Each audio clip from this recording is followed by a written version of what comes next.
Howdy, folks. How are you? I hope you're having a bloody good Friday. It's a nice sort of a day in Port Macquarie. What a beautiful part of the world for us to be floating around in. I'm thoroughly enjoying it. Although the day itself, not all overly flash. There is a bit of cloud around. There's been a bit of rain around all day, and it doesn't seem to be on the improve at this stage. But anyway, it is what it is. If you happen to be in the Port Macquarie area, folks, come and join us tonight. We're going out for dinner, 7:15 at Jimmy's Bar, which is upstairs at the Westernport Bowls Club in Port Macquarie. Penny's organising this from My Place in Port Macquarie. There'll be a ton of My Place people there. If you want to get some information on a My Place and on My Place in your area, if you're not already a member, please come along and say hi tonight. We're really looking forward to it. So hence, that's why we're having this bit of an early chat tonight. Now, I was going to introduce to you the surprise last night, but the surprise has gone for a bit of a walk, and we were going to do it in a sneaky and wonderful fashion, but unfortunately he's walked out of Wi-Fi range, and I think I've lost connection with him, which is a bit of a problem. So there he is. You might have to come back in. Yeah. Oh, no, look at that. Oh, hang on. Sorry, folks. Look, you don't need to look at my armpit. I can't unmute it or anything. Do anything. And that should make it a bit different. Sorry about the feedback loop. So there you go. We now have the surprise in the background, who's probably no more a surprise anymore. Hello. Robert, the microphone now seems to be muted, so you might need to... there we go. Sorry about that. G'day, trendsetters. I'll try and keep near the bus, close enough to Wi-Fi, but not to get the audio loop. There's big Carl's mug behind me. Yeah, done well. Very good. The FBN logo down the back works too. You know, you can put that one out. So I've managed to pick up a galactic larrikin along the road. He turned up the other day in Newcastle and said, "Oh, which way are you going?" And I said, "Well, I'm going north." And he said, "Oh, well, maybe I can go north." I said, "Oh, okay, well, maybe you can. Can you cook?" Turns out he can. So you might see him cooking something in the not too distant future. But Rob's going to be joining us tonight in Port Macquarie as well. So welcome aboard, mate. Your first journey on the bus. You haven't actually been in it for the ride, though. You're following me. That's right. I've got my little car. I won't show it just because I don't want the police to know what I'm driving. Good. Just jokes. Just jokes. But yeah, I'm just following along behind my little car, but enjoying the luxuries of the bus. We're staying in a beautiful campsite here in Port Macquarie, right on the water, right on the breakwater. Fantastic. Yeah, it is a beautiful part of the world. It's my first time in Port Macquarie, and I've got to say, when I came in, the roads were extremely busy, and we went out today to go and get a couple of things, and once again, very busy. So I'm not sure if the infrastructure is up for it or there just happens to be a lot of people in town. School holidays are beginning. I believe HSC, or whatever the last year of school is called these days, those exams are finished. So there are kids and schoolies and all sorts of people coming into travel mode at the moment. So welcome to everybody if you're hitting the road, and just be safe while you're on it. There are a few fools around. Did you cop any fools yesterday while you were driving along the road, Robert? Only the one in front of me. No, I'm kidding. Wasn't too bad, actually. No, I don't recall. So no one worse than me, let's put it that way. Yeah. All right, good deal. But no, I thought it was just heavy traffic, as it always is, especially coming out of Newcastle, and then back onto the main Pacific Highway is always a shocker for those traffic jams. I think poor old Newcastle has become very trendy, so its population's kind of expanded past its infrastructure, like a lot of Australia, I guess, with mass immigration. Yeah, talking of which, not going too well in Dublin, I hear.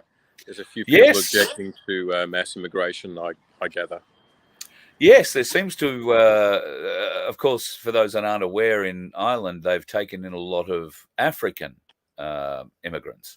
Under the EU's plan, which was basically open borders, many of those who came illegally into places like Germany a few years ago have been spread out throughout the EU. And I think there was a stabbing. I believe it was an Algerian man has been witnessed to stab somewhere between 3 and 5 people, with one of them possibly being dead. That one being dead possibly being one of the 3 children that he stabbed. And I would have thought, you're a very brave man taking on the Irish at home. In Dublin. So yes, the Irish have come out en masse, as I would imagine most Australians would in similar situations. I don't know that we would go quite to the lengths that the Irish did, but the Irish, of course, have had a wonderful fighting history. You don't want to go and pick a fight with the Irish. So, Rob, what happened? What happened? They all came out to play. They did. They certainly came out to play, all right, to protest mass immigration. I believe they burnt down a bus. I saw one hydro bus, like sort of borrowed for the rioters to burn down. And then I believe they burnt down like a Holiday Inn that was being used for to house illegal immigrants or refugees, or whatever the term is you politically correctly want to use. But basically, we can't even, probably with YouTube, even use someone's name like George Soros and connect him to anything nefarious, because he's a great guy. We all love George. You that Google, love George. He's a philanthropist, and he pays for a lot of these NGOs to move all of these people really nicely for free across these places, to really help them out, to spread democracy around the world and make sure that there's plenty of food on the table and money to be paid if you're going to jobs that you might be given once you get to wherever you're going. So so I think the Irish people are objecting to that philanthropy, and are now really starting to make their voices heard. Not so probably peacefully. Not so peacefully. Well, in CNN's language, fiery, but mostly peacefully.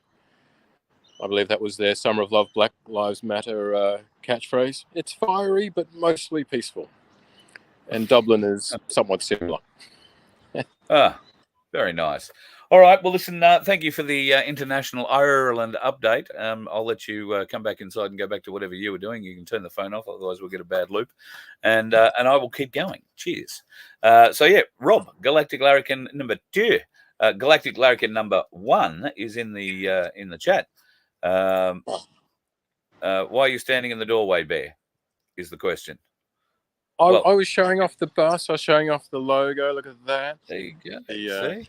I would have taken you down to the beach, which is the water, which is just sort of down that way. But I think I will disconnect from the Wi-Fi and lose you. All that. We were going to go and get a bit flash. I'd figured out how to hook up the GoPro to the phone as well, but it doesn't send it on the streaming service, so it only sends the camera coming off the bloody phone rather than the GoPro. So what I am testing at the moment, though, is a channel on GoPro.com, which I didn't know I could get onto. Big audience on GoPro.com. Well, I don't know. It's just another platform, because I did receive an email today from YouTube saying they were limiting me in shorts, in lives, in so many different things. Essentially suppressing me out of existence without actually taking the channel off the air. So I can just see the contrast between GoPro's adrenaline, ski jumping down through the Alps, all this sort of footage, skydivers, and then here's Bear sitting outside the bus. Yeah. Well, that's all right. We'll get your wok going. You can do a little cooking segment. Make it dramatic. Done. Speed cooking, mate. You might get burned. Just for GoPro. Yeah, just for GoPro. All right. See you when you get inside. That's Bear. He's outside, but we'll be following all the way back to Queensland, and you might see him floating around doing a little bit and piece here for us in the not too distant future, just between you, me, and the gatepost.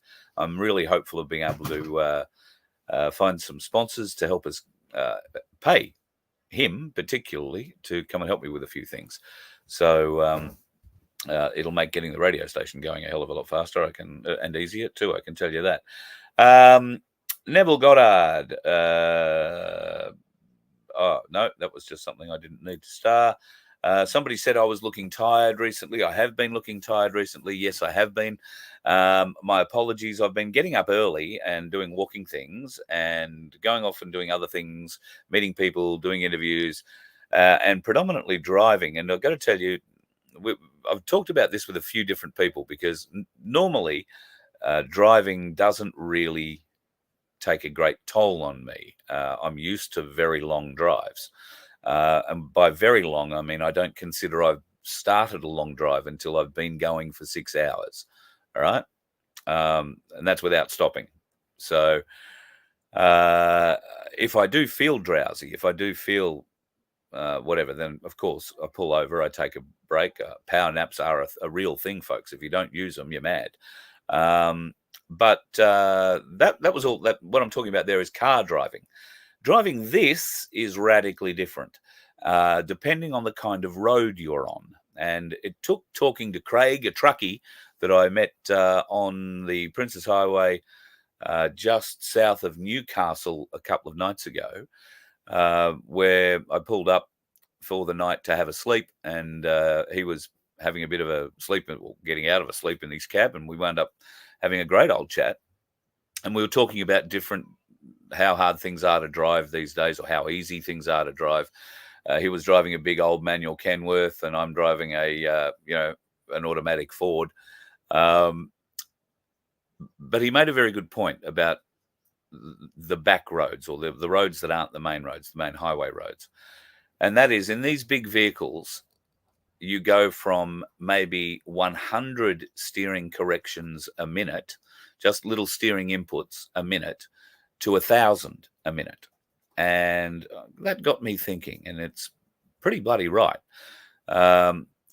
Your concentration level when you're floating along in something this large, or bigger, I imagine, is through the roof. The last thing I want to do is be in the news for being that dickhead on the road.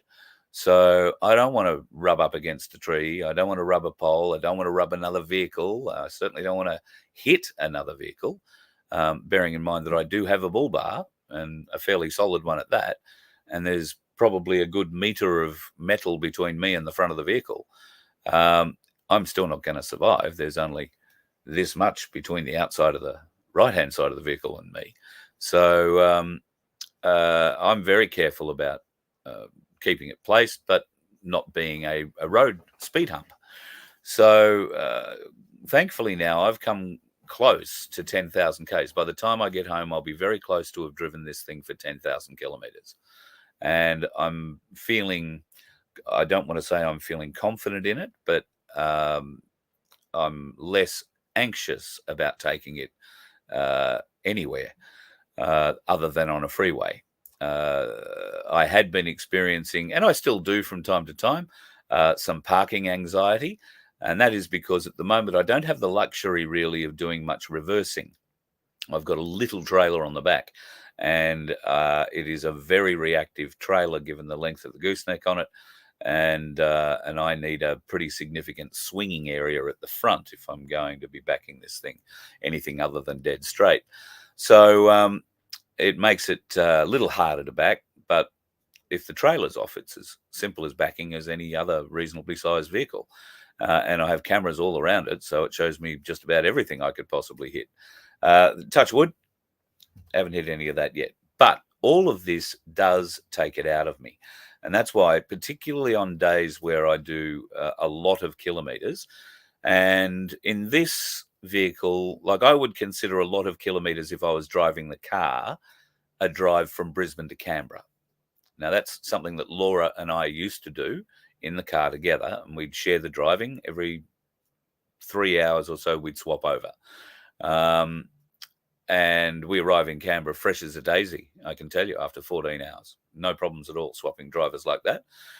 In this vehicle, I was only saying to Bear the other night that I have never been the kind of person that'll pull over every 2 hours for a break. I'll pull over when I'm tired. But in this vehicle, I'm happy to pull over every 2.5 to 3 hours for 10 minutes, 15 minutes, whatever it is, just to stop looking at the road, just to stop doing this. So I think what I'm doing a lot in this vehicle is driving along with my eyes like plates and saucers, trying to keep from straying or hitting anything I shouldn't. And particularly in city areas, I mean, God almighty, the dickheads I've got on dash cam in Melbourne and in Sydney who just want to dive bomb in front of you. I don't know how the guys in B doubles don't kill more people. Well, I do. It's because that's why they travel along in first and second gear, because if they do actually have any momentum behind them, there's going to be some tosser with a P plate and a bad attitude jump out of the right lane and into that minute hole that might just fit his VN Commodore with fat tires on it and precious little else. I mean, I had one the other day disappear under my dash. I could not see anything of his car except from about a third of a way up the windscreen. I was literally looking in his back window and I couldn't see anything under that. That's how little front view I've got. You can hide down there and I wouldn't know you were there. So no wonder a lot of cars get turned around, spun around. But my God, I'm amazed more dickheads just don't get pancaked by big trucks, because they pull in front and then they jam their brakes on and they think that, well, I'm only, well, let's say I'm average. Let's say I'm 8 ton, right? I'm not big by any stretch of the imagination. Some of these big B doubles, they're pushing 42 ton. Some of them are pushing 60 ton. How do you pull that up in a few feet? The answer is you can't. You just get driven over or pushed into the next vehicle or off the road or into whatever's on the other side of you. So, yeah, please, folks, if you are around heavy vehicles, and I've never found myself giving out these warnings with as much passion as I am now, if you are around a heavy vehicle, give them room to stop. Don't just, if they've left a gap in front of them and they're traveling at 40 or 50 kilometers an hour, then you've got 8 ton moving at, I don't know, 30, 40, 50 meters a second, and it's very difficult for it to stop on a dime, so to speak. In fact, absolutely impossible. I put this to a brake test the other day in Sydney because there was a red light camera that was well signed that I was coming up to. And of course, it was at the bottom of a hill. I was trying to maintain traffic flow, which was only 60 kilometers an hour. But of course, this thing changed when I was within 2 bus lengths of it. And that meant it would have been red by the time I was going through it, would have got the picture taken. I jammed the brakes on. Luckily, well, there was a truck behind me. It was a fair way behind me. I watched the camera that points out the back, and I was looking at the trailer because when you jam the brakes on big vehicles like this and you have a little light trailer like I do at the back, they can tend to dance around a little bit, lift off the ground, turn sideways, all that kind of thing. Don't want to do that. Very ugly. And mine started to dance, but it didn't change direction, thankfully. So I got a little bit of a shimmer up, but that was about it. But I managed to pull this thing up in no mean feat. Now, it was great. Everything that was in the trailer is now packed well at the front rather than right at the back door, which is awesome. It helped inside here. I was able to find every empty bull sperm can that I hadn't managed to find and put in a bin. It rolled out from under a seat and exposed itself, so that turned out quite good. I was a bit concerned about a few of the missiles that were flying off the kitchen sink and coming up, but clearly wasn't going fast enough to get them to make it into the front of the area. They fell down into the door area. So yeah, things to be aware of while you're traveling with a motorhome. Do not leave things that can fly out while you're driving. Okay, even a pen, 100 kilometers an hour, jam your brakes on, that can go through the back of your head. Well, maybe not that one, but that one will. So hit you the right way, go straight through your back of your head, straight into an eye, straight here, straight anywhere ugly. Don't do that. It's going to be very, very painful. I've got a couple of little quick things to show you today. Here's something that we all love and remember. Alexa, When will World War III start? World War III starts on November 23, 2023 at 6:05 p.m. when Russia launches an attack. There you go. Russia launches an attack on Germany. That was going to be what she said there. So today is what, the 25th? 24th. So we are now on the 23rd. It's probably not 6:05 p.m. in Germany right now. Any ideas, Bear? Can you tell me? 30 seconds and I'll find out. We'll find out what the current time is in Germany. And there is also some large predictions. In fact, I've got a message. Let me just read this message to you. It's 7:36 a.m. Friday, the 24th of November. Oh, so the war should have been going for over 12 hours by now. Yeah. All right. So unless the war has started and mainstream media aren't covering it yet, it's 12 hours old, World War III, but we haven't heard anything about it.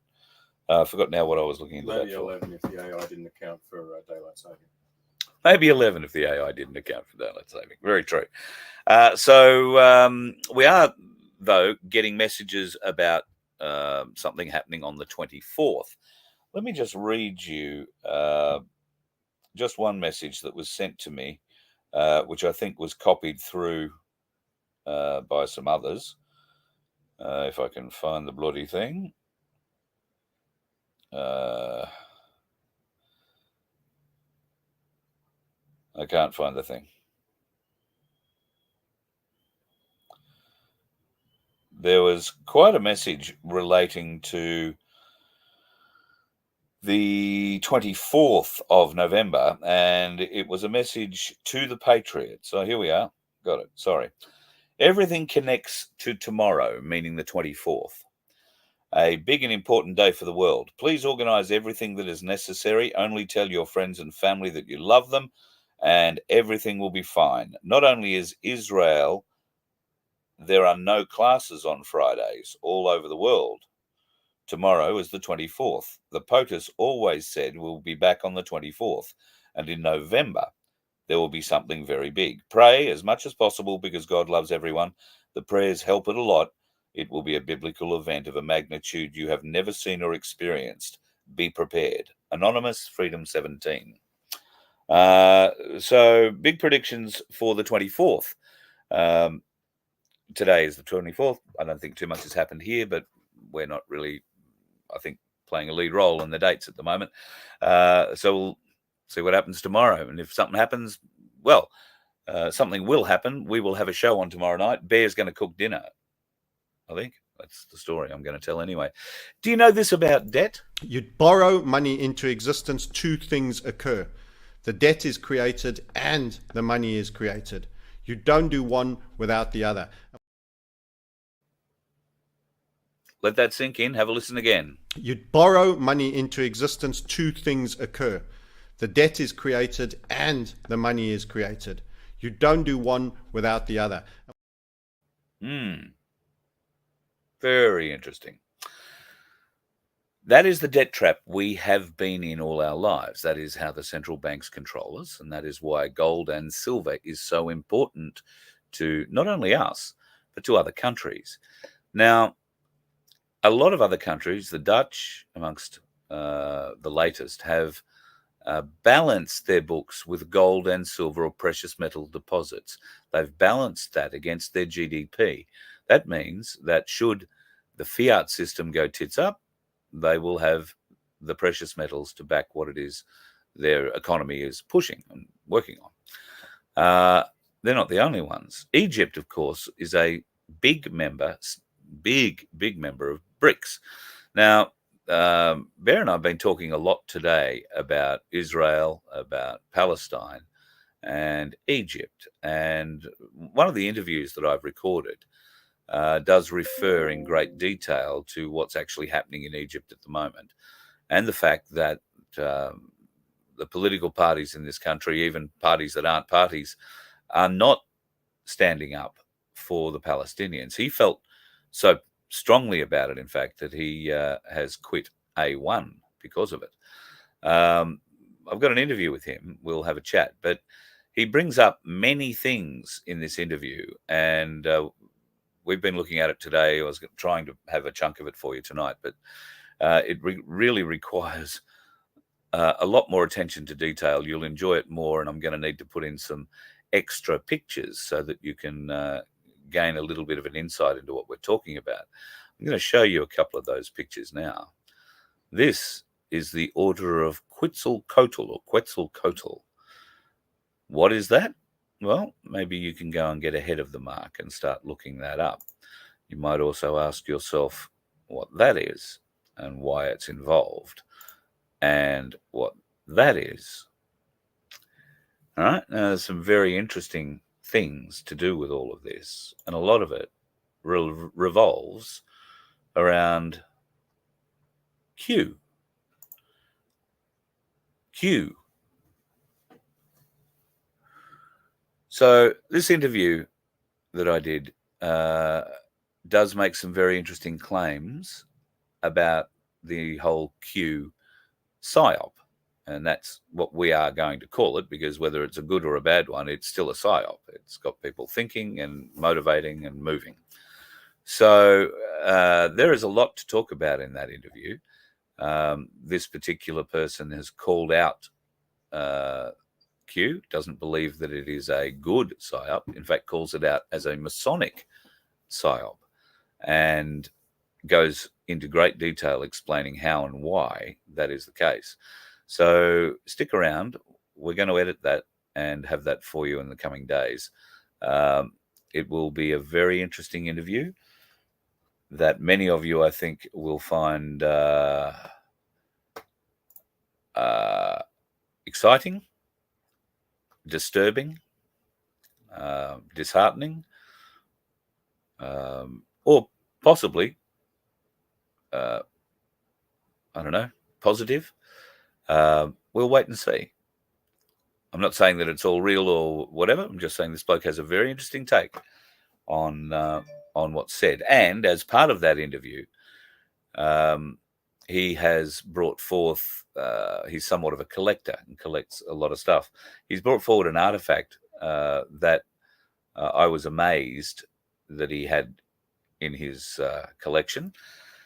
And that artifact is the highest Mason in New South Wales personal Masonic sword. He actually has the apron and set up as well, but I have the sword, or I have held the sword. I have a picture of me with the sword. Interesting sword. So we will have a bit of a talk about that too. There is no shortage of very intriguing information that has come out of him in that regard. There's an interesting new book. Well, it's not new. It's a very old book, but you might be able to get your hands on it if you smile politely. The official CIA manual of trickery and deception. Look online. You will find that it is available. How weird is that? Speaking of weird, somebody sent me this today. What does this mean? The Australian Capital Territory Current Acts. Free Access to Courts Act 1400. Now, I don't know if that's the year or the time. Anyway, the table of provisions, every person shall be in peace. And the second or fifth one, full justice shall be done. End notes. I'm not exactly sure where table of provisions 1, 2, and 3 went in this little document, so I don't know what it pertains to even. But it was sent to me today with some advice that maybe I want to go and look into that. So I guess at the appropriate time, we will go forth and maybe try and look into that. We spoke before a little bit about Egyptians and Egypt and the role that Egypt is currently playing in the world. We touched on it briefly there before, but some of the things that we obviously know about Egypt, the masks, the tombs, all that kind of thing, we are very familiar with movies and associated other bits and pieces. With the Anubis type dog face masks that they wear, and the gold and the blue, and Tutankhamun style mask, if you like. What about this? That is a for real mask brought out of the big pyramid in Egypt many, many, many years ago. And it's been the Great Pyramid, the big pyramid, good on me, the Great Pyramid of Egypt. and it has been hidden from display or hidden for many, many, many centuries. Interesting mask, interesting change of dynamic about how we view things. We've also spoken a lot about masks and politicians wearing them and all that kind of thing. How much would it take to disguise you, do you think? All right. If you were not to be, eminently recognizable, or if you wanted to start somewhere new and have people think you were different, a different age, a different sort of mindset, how much about you would you have to change? Turns out you don't have to change much. Remember Alice from the Brady Bunch? Well, that's how Alice sort of looked before they got to her hair. Now, I'm reasonably confident that the two pictures do have some age differences, and there may be a bit of photoshopping involved. But the fact of the matter is, a wig and a pair of glasses, and the world's biggest movie star, the world's biggest rock stars, if they want to be anonymous, can walk straight past you every day. If they're just not wearing designer jeans, they're not flashing their bling, a pair of sunglasses and a hat is enough of a disguise every day. So, who amongst us in our communities are wearing disguises, and why? Some of those disguises are maybe not clothing, and maybe not glasses. They are more personalities. And those personalities are being exposed on a daily basis in local councils, in state governments, and especially in federal governments. Our weak-ass federal government, that weak, pizzling excuse for a prime minister that panders to China, has allowed Fiji now to go and sign a deal, or certainly negotiate a deal with China and their Belt and Road process. Fiji wants to upgrade its port facilities and would like to have shipbuilding as one of the things that they can use to teach their young people a trade in Fiji. Now, Australia was asked to help provide training, funding, I guess, certain things for this to happen. And it's the kind of thing Australia should be doing with our near neighbours in the Pacific. But of course, it is definitely the kind of thing that China are doing. They've already done it in a couple of other places in the Pacific, Tuvalu being one of them, the Solomon Islands another, and I think they've got their eyes on many, many other islands, including Fiji in the Pacific. What is our government doing about it? Our government is out there putting up wind farms that aren't connected to the grid, that are happily sitting there spinning away quite happily. Those wind farms along the southwest coast of Victoria, many parts of Victoria, in fact, while they are producing energy, the energy is going nowhere. It's not connected to a grid. What level of stupidity is this? And now they want to do it again. I suspect that these wind farms that they're planning to put off Wollongong won't be connected to the grid either. I mean, sure, there'll be plans to have them connected to the grid. There'll be wires that'll have to go across the floor of the ocean to get the power that's generated at the windmill back to wherever they're going to try and store it, back on the land.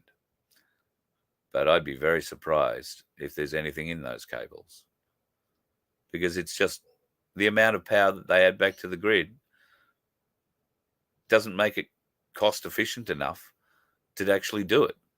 Instead, it's better to just say, yeah, we did it, and take the money, because that's what the people will swallow. Oh, yeah, $48 million to run cables out to that. Yeah, that's fair enough. But it probably costs $245 million. It is just ridiculous. Just ridiculous.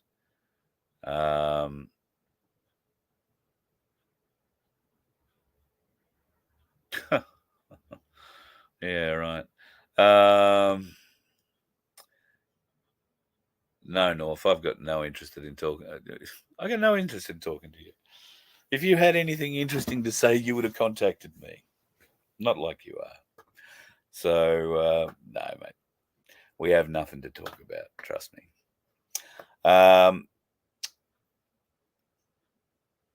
just having a bit of a glance. Oh, that's an interesting one, Pete. I heard the solid Rossby vein, it does exist, but it was a smaller one. Okay. Well, I've certainly heard that it exists, but haven't heard much about size in that kind of thing. Sean Ambrose, nice to have you in the chat, mate. Yes, you raise a very good question. What are the health implications associated with geomagnetic radiation and from wind farms, and what impact will the offshore wind farms have on the marine ecosystem and habitat? That is the big question.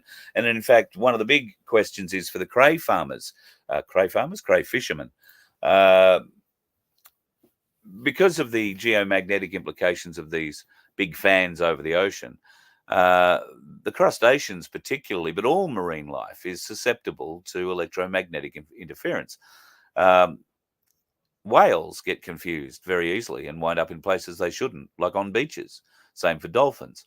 The cray fishermen are very concerned off Wollongong that the cray fields are going, because crays walk their way out to the continental shelf and back again as part of their migration. Now, you're going to put all these cables on the ground that are supposedly going to get all the power from the windmills back to land.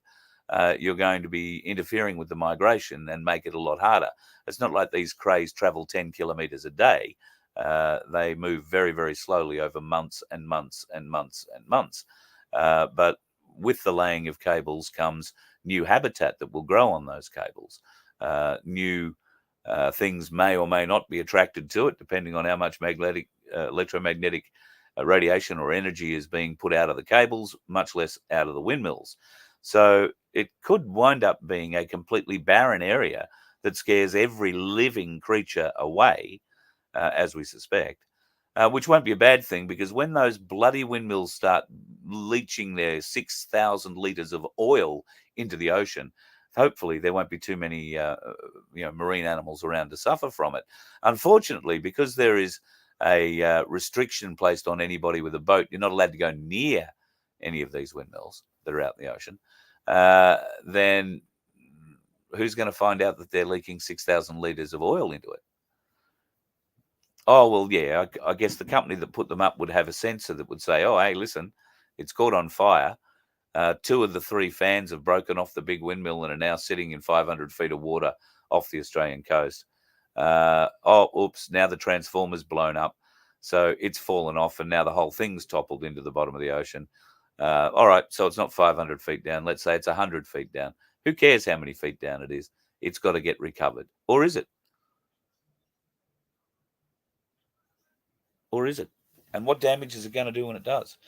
You cannot let these horrid bloody machines be built anymore.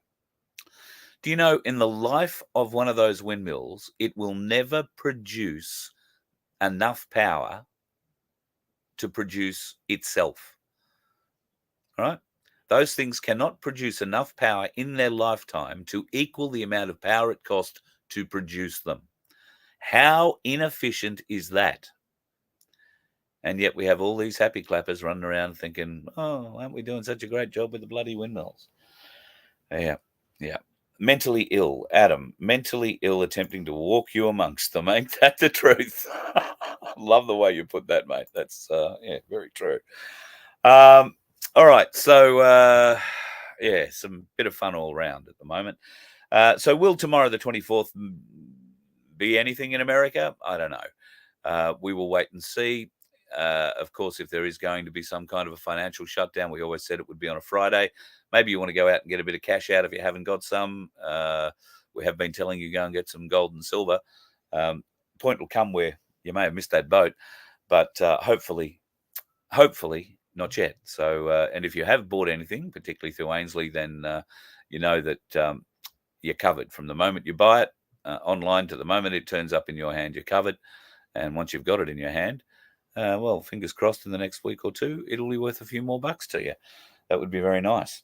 Tomorrow, we are hitting the road again. And at this stage, Bear, do we have any remote... Hang on, let me just bring you over to... There you are.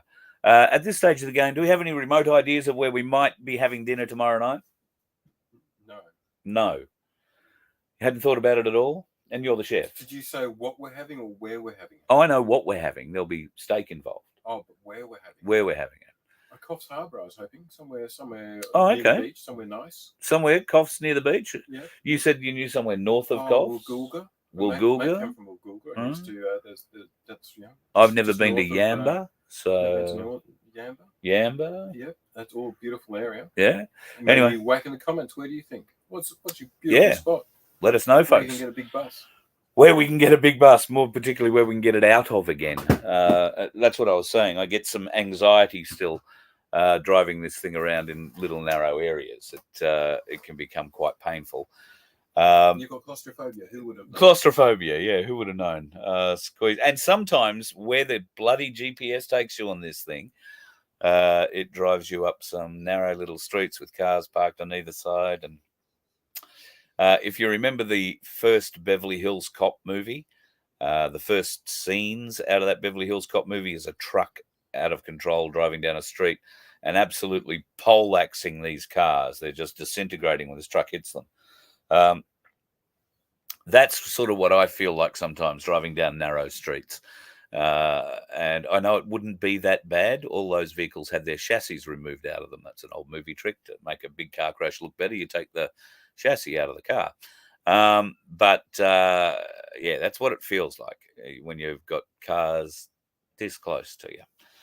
So I'm still getting over that little piece, that bit of anxiety, and getting into, maybe a dead end street that I can't turn around in with something that I can't back. That gave me a bit of anxiety. Thankfully, that's only happened once. My mate Vince, God love him, drove me into a cul-de-sac, which was really good. We zigged when we should have zagged, apparently. But anyway, we got out of it.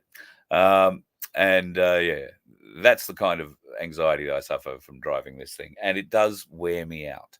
So, if I've been looking tired, that's in part why. Because on these roads, I do get fairly tired trying to hang on to this thing at times. Although on the big highways, it's fine. You hit the cruise control and she just cruises.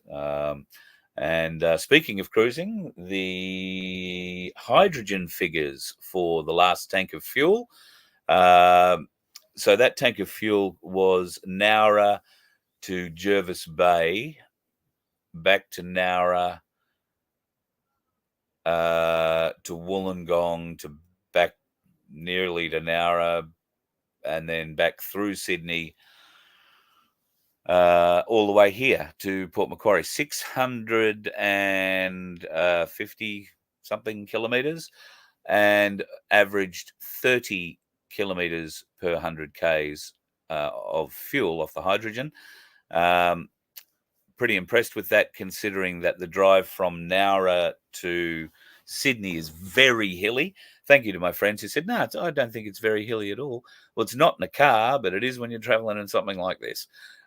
Very hilly. And then because of the timing, I arrived back in Sydney at peak hour. So I was stop, start, getting across Sydney. That took about 2 hours, over 2 hours in itself, before I got into a tunnel and got me out the north side. And then it was a pretty good cruise, but very hilly. If you know driving out of Sydney at all, down through Gosford and up to Newcastle, there's some big hills, some big rivers, some big bridges. And so the old girl worked pretty hard that day. She was, a lot of second gear, third gear stuff. So I'm pretty impressed with 30 litres per 100 kilometres on that last tank.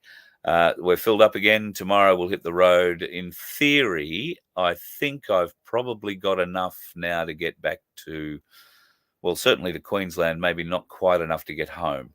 But I am blown away with the way that the hydrogen has extended both the fuel in my tank, but it has given me more power too. I hold a much higher or much stronger torque ratio now. I can keep my top gear longer going up hills, which means you keep your revs lower. The higher you rev, the more fuel you rev. You don't want to be climbing a hill at 4,000 RPM if you can climb it at 2,000 RPM. But to climb it at 2,000 RPM, you might be doing 60 kilometres an hour. it doesn't matter if you're going at 4,000 RPM, you'll only be doing 62 kilometers an hour. I know, I've tried it. And sometimes go backwards from there. I climbed one hill the other day at 40 to 38 kilometers an hour. Once again, comes down to being able to keep a bit of momentum up and all that. And unfortunately, you get balked by dickheads going down hills, across bridges, up another hill. And it makes it very, very difficult. So it's all a great learning experience, and that's also a bit of a drain too. So my apologies if I'm looking a bit rough around the edges. Hopefully not today. Up early, had a beautiful walk along the beach again this morning. We're planning on doing something a little bit along there maybe tomorrow. This morning it was raining, so it wasn't much of a nice day to go and shoot anything out there. And we'll sort it out. Sean, you want to get your Amarok converted? I can do that for you, mate. In fact, if you want to email him, Sean, it is h2@vofhq.com. Just tell him who you are, and I'll let him know that you're a friend of mine. Any friend of Voice of Freedom is going to be able to get a deal on these units. Normally, they're over $4,000 or more to put in. 3,400 is the price that you'll be able to get them for Tim as a Voice of Freedom follower, and that is pretty much cost price. So it's a really, really big effort and a big deal that Tim has given us this sort of special. So if you do a lot of kilometers in your vehicle every year and you're looking to try and help you with your fuel bill a bit, I don't care whether you're driving petrol, diesel, LPG. It's not going to help you on electric, unfortunately. But if petrol, which was meant to be the least effective with hydrogen, in my case, I must have, as Tim said, a very inefficient engine for a V10, because I am getting 38% extra out of the fuel. 38%.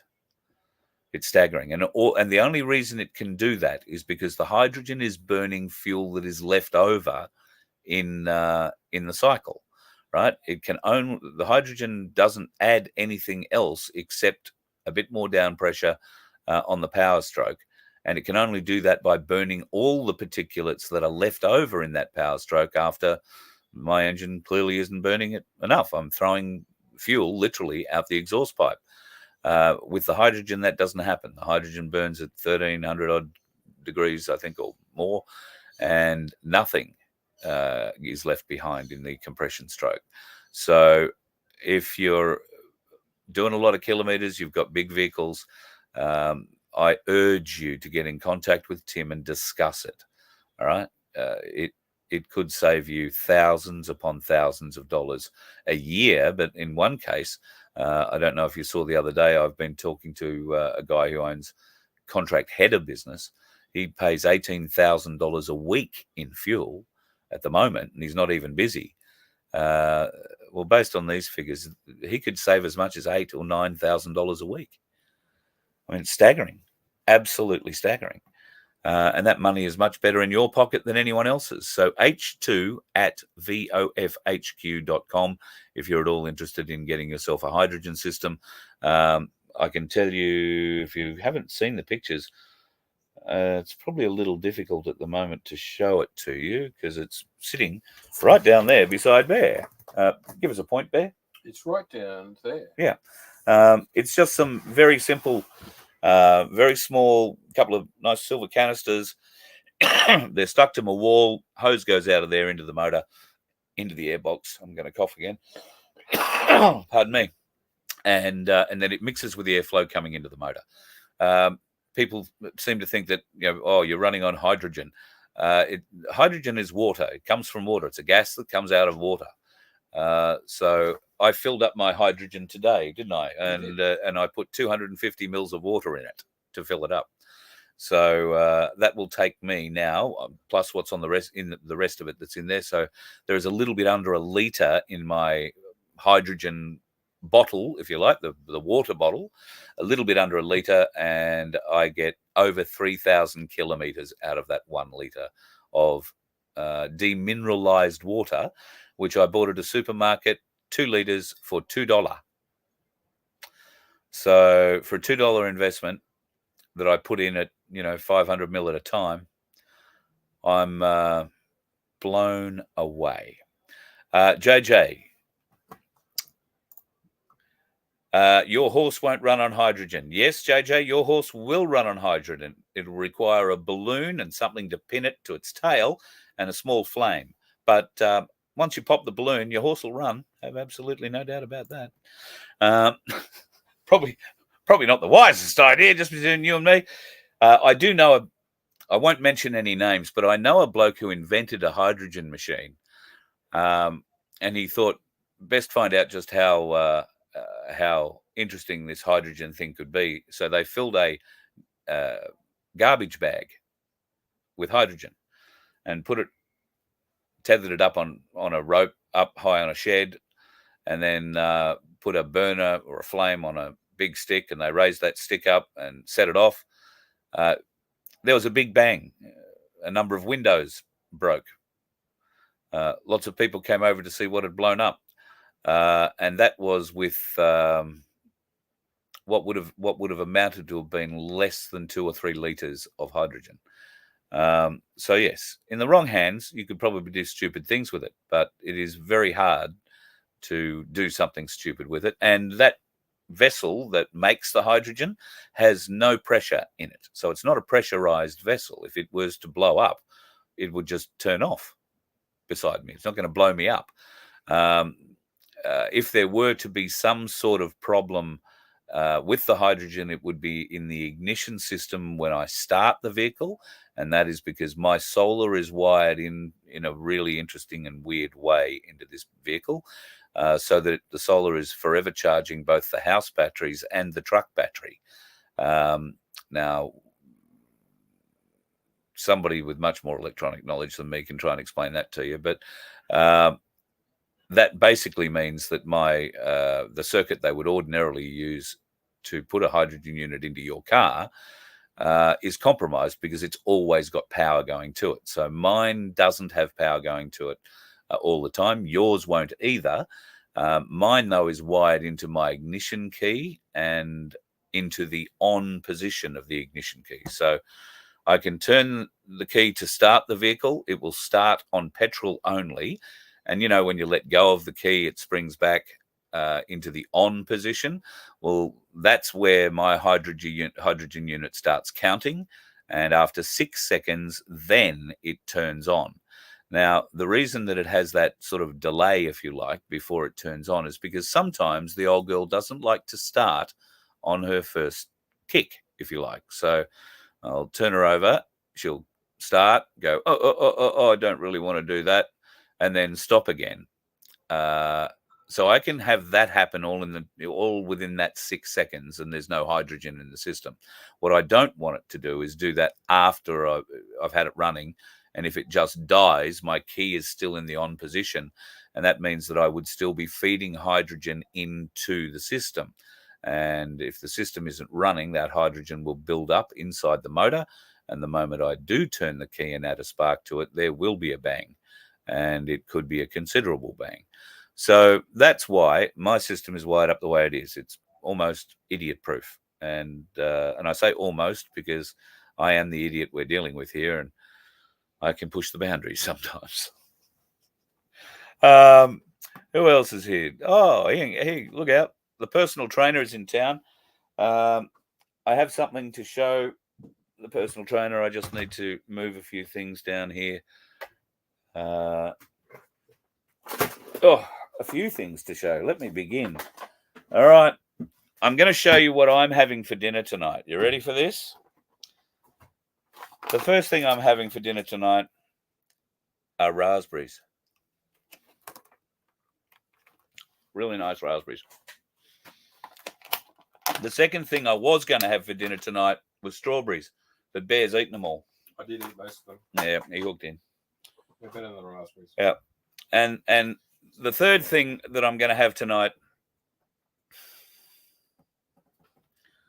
That's got nothing to do with me. I'm going to throw in there. It's got nothing to do with Bear. Don't say I'm not motivated. I'm motivated. And nice to have you as part of the show tonight. If you are in Melbourne, guys, and you're looking for a personal trainer, Fit Into It. Personal training. Southern Melbourne, sort of St Kilda, that sort of area. If you're interested, I might be able to hook you up with a personal trainer. She also does animal impressions, but we'll leave that for a different night, I think. All right. We've got to go and get ready. If you want to come out tonight and have dinner with us, we would love to catch up with you. Wouldn't we, Bear? Love to. No, love to? Yep, right. I see there's a super chat or something there. Did you see that? I've taken the raspberries out of the fridge and look at him. They're good. He's like a seagull to a chip. Straight away. They're good. You know, they're mine, and I am going to eat them, I promise. Have a few more, mate. Thanks, I will. No, they're good. Join us for dinner tonight. Westernport Bowls Club in Port Macquarie. Love to see you. 7:15 is the time. There's a table upstairs in Jimmy's bar. Looking forward to meeting all the My Place Port Macquarie folks. But you just said you were having raspberries for dinner. Yeah, I won't be eating. I'm having raspberries and a carrot for dinner. Yeah. Hey, Bear, just. Hide those. Yeah, hide those. Right. Cheers. Thanks. It's been fun. Love your work and have a great weekend, folks. I will be back over the weekend if something happens. Have no fear. Have no fear. Have plenty of fear. I don't know. Don't be fearful. Be joyful. Embrace it. It's a very exciting time. And if something does happen to come off tomorrow and we are still able to get onto the internet, rest assured that unless some dickhead on the road gets in our way, we'll be here to talk about it. You let one ant stand up to us, then they all might stand up. Those puny little ants outnumber us 100 to 1. And if they ever figure that out, there goes our way of life. It's not about food. It's about keeping those ants in line. That's why we're going back. Does anybody else want to stay?